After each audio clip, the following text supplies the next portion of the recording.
Alhamdulillahirabbil alamin wassalatu wassalamu ala asyrofil anbiya'i wal mursalin habibi rabbil alamin imamul muttaqin sayyidina wa nabiyina Muhammadin sallallahu alaihi wa ala alihi wassalamu tasliman katsiran amma ba'du. Segala puja dan puji syukur kita kepada Allah Subhanahu wa taala yang diberikan iman Islam serta sehat walafiat dalam panjang umur sehat walafiat dalam lingkungan rahmat dan kasih sayangnya. Mudah-mudahan senantiasa diberikan petunjuk dan hidayah oleh Allah dan kita dijadikan orang-orang yang muttaqin, sholihin dan orang yang ikhlas. Pada hari ini dan tidak lupa kita ucapkan banyak-banyak terima kasih kepada yang mulia Sayyidina Syekh Al-Habib Sabah bin Mahdi Syekh Allah Wasallam. Tanpa beliau bukan apa-apalah kita, karena ilmu semua yang beliau berikan kepada kita semua adalah turun dari temurun dari Rasulullah SAW sampai kepada beliau, sampailah kepada kita semua. Karena orang yang mulia adalah orang yang mengamalkan Al-Quran dan Al-Hadis. Maka dari itu mudah-mudahan hidup kita bisa seperti beliau, jasad dan rohaninya menjalankan agama dengan sebenar-benarnya seperti yang diajarkan oleh Allah Subhanahu wa taala lewat Al-Qur'anul Karim sampai kepada Nabi Muhammad, sampai kepada kita semua. Jadi jasad jangan cuma di jasad saja beribadah kepada Allah, tapi rohani secara ruh dalam hati kita harus tetap juga beribadah kepada Allah. Maka dari itu Sayyidina Syekh Abdul Qadir Al-Jilani menyampaikan bahwasanya manusia, banyak dari manusia di jasadnya saja alim, pintar dalam agama, mengerti agama, tapi secara rohaninya, secara hatinya mereka tidak mengamalkan agama dengan sebenar-benarnya. Secara rohaninya agamanya nol, secara rohaninya tidak mengerti, secara rohaninya mereka bukan orang-orang yang mengamalkan ajaran dengan sebenar-benarnya. Karena ketika mereka sholat, ditakbir saja Allahu Akbar, setelah disujud dan dirukuknya lupa akan sholatnya itu. Itulah yang dimaknakan secara jasad. Mengerti ajaran Islam tidak boleh mencuri, tidak boleh membunuh, tidak boleh memfitnah. Mengerti secara jasad, tapi secara rohaninya tidak mengikuti yang diajarkan dalam Al-Quran, dalam hadis itu. Itulah bodoh secara rohani. Alim secara basah jasadnya, badannya kelihatan alim, tapi secara rohaninya kosong, tidak mengerti. Kenapa? Karena tidak diawali dengan keikhlasan. Begitu pula ketika kita dikasih kesempatan untuk memegang jabatan sebagaimana yang diamanatkan oleh pesantren, oleh Ibu Wahidah binti Haji Abdul Rahman, suruh memegang instalasi fasilitas-fasilitas ibadah di Al-Asy'ar Iman sebagai pemimpin imam, bertanggung jawab atas tempat-tempat yang diberikan amanah. Disitulah baru kita bisa mengisi rohani kita. Karena rohani tidak bisa diisi dengan ilmu pengetahuan saja, dengan belajar saja. Tidak, mesti diisi dengan hati yang bersih, hati yang ikhlas lillahi ta'ala. Ilmu itu akan turun kepada orang yang ikhlas, orang yang sabar, orang yang menerima. Maka dari itu mudah-mudahan kita semua di sini ikhlas lillahi ta'ala di dalam menjalankan amanah-amanah yang sudah diberikan. Dan kita doakan mudah-mudahan Ibu Wahidah binti Haji Abdul Rahman beserta keluarga besar semua sehat walafiat panjang umur dan selalu membimbing kita semua. Karena nasihat-nasihat beliau itu sangatlah bermanfaat dan berarti bagi kita. Ya, karena umi itu adalah orang yang diberikan petunjuk oleh Allah, diberikan hidayah oleh Allah. Tahu dari mana? Karena orang yang ikhlas. Orang yang ikhlas pasti diberi petunjuk oleh Allah. Orang yang ikhlas pasti diberi petunjuk dan diberi hidayah oleh Allah hidupnya. Kecuali orang-orang yang tidak ikhlas, mereka berjalan, mereka bergerak menurut hawa nafsunya sendiri. Mereka berjalan di bumi mencari rezeki, mencari kenikmatan dunia, mengikuti hawa nafsu dirinya sendiri. Beda dengan orang yang lillahi ta'ala. Maka dari itu kita jangan sampai secara jasad saja Islam, tapi secara rohani tidak menjalankan syariat dan ajaran Islam yang sebenar-benarnya. Itulah yang dimaknakan sama Sayyidina Syekh Abdul Qadir Al-Jilani. Banyak orang yang alim secara jasadnya, tapi secara rohaninya itu nol. Karena banyak dari mereka yang ibadah karena terpaksa, sholat karena terpaksa, sholat subuh bangun karena terpaksa, karena mau dilihat, disuruh pesantren, disuruh orang tua, bukan karena keinginan sendiri, ditaruh di pondok karena terpaksa, disuruh belajar agama karena terpaksa. Itulah secara rohani kosong. Jangan karena terpaksa kita hidup, jangan karena terpaksa kita bekerja, menyapu hal-hal yang kecil, menuntut ilmu karena kita terpaksa. Itulah akhirnya kita tidak ikhlas, itulah akhirnya tidak bermanfaat, itulah akhirnya ilmu-ilmunya tidak berguna. Dan apa yang dikerjakan semuanya mengikuti hawa nafsunya karena tidak dapat taufik petunjuk dari Allah. Jadi amanah-amanah itu, apalagi pengabdian yang sekarang cuma setahun, tinggal setahun lagi, ya kan, pengabdian yang kemarin sudah selesai, alhamdulillah. Apa susahnya menjalankan amanah itu? Amanah itu memang susah secara prinsip bagi manusia, tetapi amanah itu adalah kewajiban, sesungguhnya kewajiban bagi umat manusia, karena manusia diciptakan oleh Allah sebagaimana imam, pemimpin. Maka dari itu, kalau nggak menjadi pemimpin, nggak menjadi imam, silahkan jangan jadi manusia. Maka dari itu, manusia pada tabiatnya menjadi pemimpin. Entah itu pemimpin bagi keluarganya, saudaranya, entah itu pemimpin bagi tanaman-tanaman yang dia pelihara, hewan ternak, semuanya manusia itu menjadi pemimpin. Bagi dirinya sendiri, dan kalau dia hebat, dia bagus, bisa menjadi pemimpin bagi orang banyak. Oke, habis asal sekarang sedikit sambutan, apa saja yang harus dikerjakan 5 menit yang lain harus ada silawat. Memang butuh inspirasi, ya dari malam harus asal. Gak apa-apa, karena manusia itu kalau tidak dinasihati dia akan bengkok. Ibaratkan pohon yang tidak dirawat dengan baik, pasti tumbuhnya akan miring ke sana. Dan tidak dipupuk, tidak diberi apa, ditunjang bahasa kita. Begitu pula kita nggak akan pintar. Manusia yang pintar itu manusia yang menerima nasihat cerdas, mengambil sikap karena menurut pengalaman yang sudah mereka jalankan dalam hidupnya. Tidak ada manusia yang sukses tanpa menerima nasihat-nasihat. Memang nasihat itu kadang berat dan kadang kita tidak terima. Kadang ada nasihat yang keras, ada nasihat yang menyakiti hati kita. Tapi itu semua membuat kita menjadi orang-orang yang kuat. Maka dari itu Rasulullah senang dengan umat Islam yang kuat. Maksudnya kuat, tidak gampang patah hati, tidak gampang namanya itu baperan.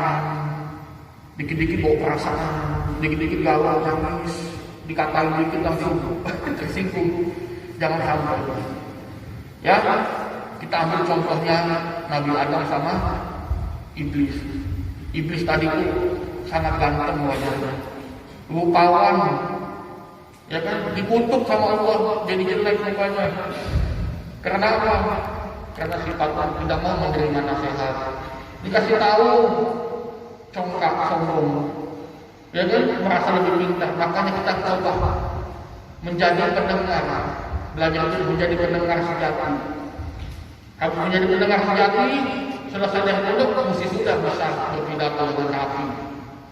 Jangan lagi menjadi pendengar, dipanggil jadi imam sholat di kampungnya.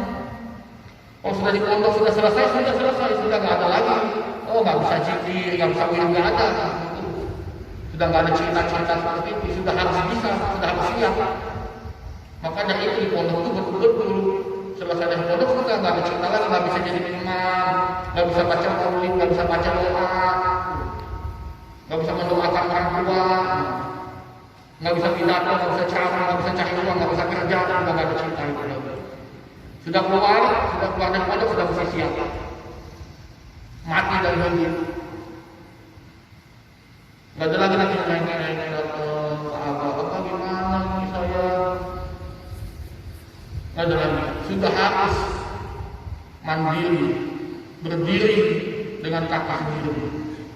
Mungkin sekarang masih makan di pondok. Oh sudah di luar sudah bisa ngasih makan orang. Sekarang nggak apa-apa. Makan di pondok dikasih nasihat di luar, di pondok. Kalau sudah di luar sudah mesti nasihat, sudah mesti pidato, sudah mesti beramal.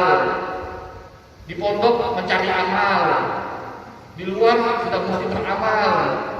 Di dalam pondok mungkin masih alhamdulillah masih dikasih makan, nggak usah cari makan. Kalau di luar sudah bisa mencari nafkah diri sendiri dan bisa memberi makan bagi keluarga dan orang lain.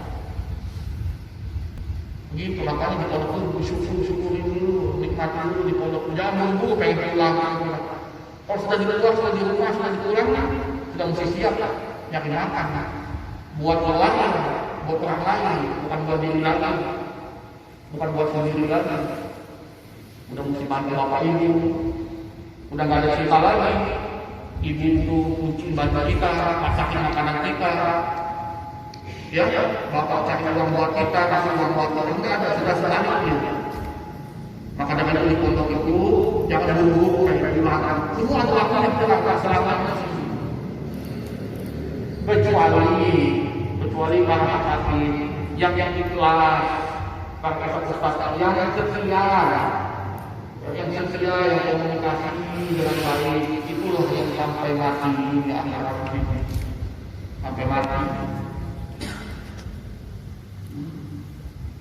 Kalau murid-murid keluar cari masalah, cari uang yang halal, rezeki yang halal. Nggak ada alasan yang halal aja susah, apalagi yang haram, lebih gampang yang haram daripada yang halal. Itu semua perkataan orang-orang apa? Nggak ada agama, orang-orang nggak ada agama. Lebih gampang lah yang halal daripada yang haram. Yang haram kita harus sembunyi, kalau ketahuan mati dilindungi, masuk KPK dipenjara. Kalau yang halal kita capek aja. Kan apa yang disampaikan Umi Wahidah? Tidak ada orang miskin di dunia ini. Umi Wahidah bin Habibur Rahman menyampaikan, tidak ada orang miskin di dunia ini. Yang ada hanyalah orang malas. Orang malas, yang ada orang malas. Saya perhatiin ada satu orang dikasih kerjaan, bukan satu, gajinya sedikit kali 500. Nggak mau ngaku. Kalau satu bengkok lah, patah lah, hancur lah, rupanya alasannya memang tidak mau satu, tidak mau menyatu, tidak mau jadi tukang sapu. Karena apa? Lebih enak jadi tukang gembel, pengemis di jalan. Minta dapat 40.000. Lupanya memang betul tidak ada orang miskin di dunia ini, yang ada orang malas. Coba tanya-tanya orang-orang gembel-gembel yang berada di jalan raya itu, yang bawa orang-orang bumi, ngumpul-ngumpulin sampah-sampah di Mekah. Tanya, di waktu mudanya dia pakai buat apa? Ada yang mabok-mabok, enak-enak hidupnya. Tidak sekolah, main-main saja keliling-keliling dunia. Bukan hidupnya. Tidak sekolah, main-main saja keliling-keliling dunia. Bukan keliling dunia, keliling kampungnya. Main aja waktunya. Sudah tuanya nggak ada bekal, habis di waktu mudanya bermain, bersenang-senang. Tidak bekerja, tidak berusaha, malas, maunya happy aja. Mau uang mau, tapi nggak mau kerja, nggak mau usaha. Mau happy aja, jangan, ya. Terus yang kedua, Sayyidina Syekh Al-Mustafa bin Mahdi Syekh Allah saling menyampaikan apa?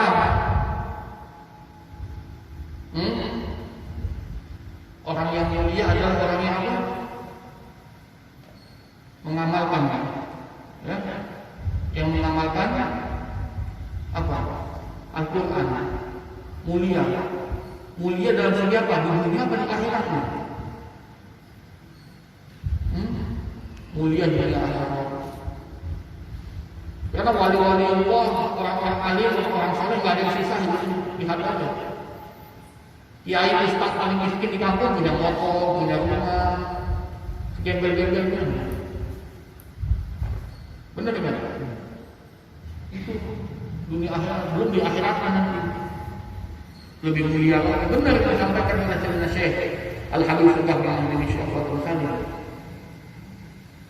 Orang yang disampaikan oleh Rasulullah SAW apa? Orang yang beriman, orang yang menjaga amal soleh, orang yang mengerjakan kebaikan.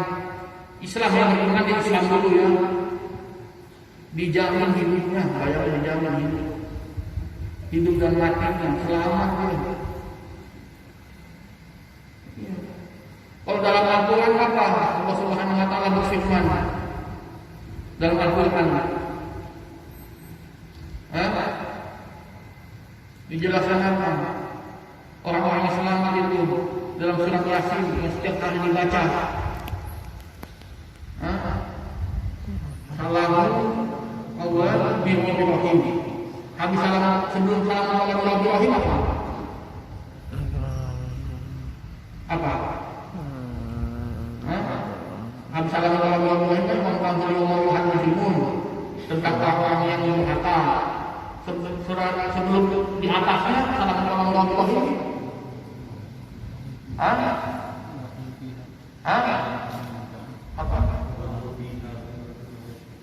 Walaupun fiha, siapa yang diselamatkan beruntung itu? Orang yang beriman di Islam.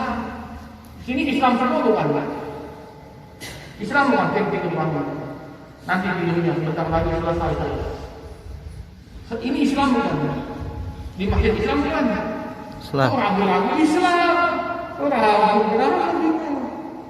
Iman makanya jangan ragu-ragu itu. Lihat mata kalian, lihat di kaca mata kalian. Apa yang kalian khawatirkan? Takutnya makan. Allah memberikan rezeki, laba-laba yang hilang aja dapat nyamuk. Terlalu banyak ragu, terlalu tidak percaya diri. Ditanya, agama kamu apa? Islam. Ngomong apa? Islam. Islam kan? Sudah Islam kan? Sudah Islam belum? Sudah. Sudah Islam kan? Sudah. Tinggal dikuatkan imannya, Islamnya. Nggak usah diislamin lagi kan? Nggak usah diislamin lagi kan? Tinggal dikuatkan Islamnya. Itu jangan ragu-ragu kan? Islam bukan ya? Gimana? Islam langsung tanya Islam itu. Ya, begitu pula kalian di pondok. Yakin betul. Nggak ada lagi ragu-ragu bingung mukanya ceramah-ceramah kayak orang ketimban kelapa. Bingung sama duduk sini ngelamun apa? Daripada ngelamun zikir istighfar minta ampunan dari Allah supaya dapat petunjuk hidupnya. Ya, tidur. Bangun tidur. Nanti bangun, nggak usah sholat. Jadi sudah pada Islam. Ya, udah Islam, tinggal dikuatkan Islam dan imannya. Bagaimana caranya? Jangan secara jasad saja alim, tapi secara rohani juga harus alim. Ya, itu saja dari saya, mudah-mudahan bermanfaat. Habib Hasan insyaallah nanti menyampaikan lagi di the next time, lain kesempatan. Ustaz-ustaz juga saling menasihati saya kalau ada salah apa, memaafkan karena kesempurnaan hanya milik Allah Subhanahu wa Ta'ala. Karena saya hanya mau menceritakan, menyampaikan, menasihati ibadah. Demi Allah, demi Rasulullah, kita semuanya saling menasihati, saling menerima yang baik-baik. Karena itu semuanya bagus dan baik buat kita. Itu saja. Wabillahi taufiq wal hidayah. Assalamualaikum warahmatullahi wabarakatuh. Salam sunnah.